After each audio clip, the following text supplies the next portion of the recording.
هر زنانه به دا یقین نه کوي چې په دې پیریان راځي.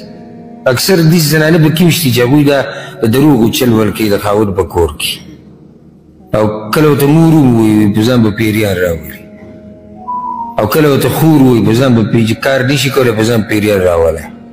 که خاوند ته غوسه کېدو په ځان پیریان راولی، بیا دا غریب ګرځي موریان له بوجو دغه بوجو نه، د دې بیا بله طریقه د دې پیریانو ویستو. دا نه چې بس ښځې ځان راواچوي والا پیریان پرې راغلي او زه انکار هم نه کوم.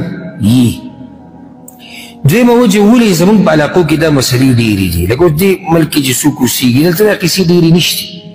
دا د دې سره هم تعلق ساتي چې کله انسان د الله د دین نه لرې شي که نه، نو شیطانان د ده په خوا او شا کې ډېر زیات شي. کله چې د الله د دین نه لرې شوي، لکه اوس کور کې دینداري نشتي، کور کې تلاوت نشتي، کور کې د الله نه یره نشتي، کور کې د رسول صلی الله علیه وسلم تذکره او خبره نشتي، نو غالبا دغه واضح ده چې دې کور کې به شیطانان او د هغوی تګ راتګ دا به ډېر. نو ځکه هغه ځای کې شیطانان ډېر کوم ځای کې چې د الله یاد هغه ډېر نه وي او د الله یاد کمي.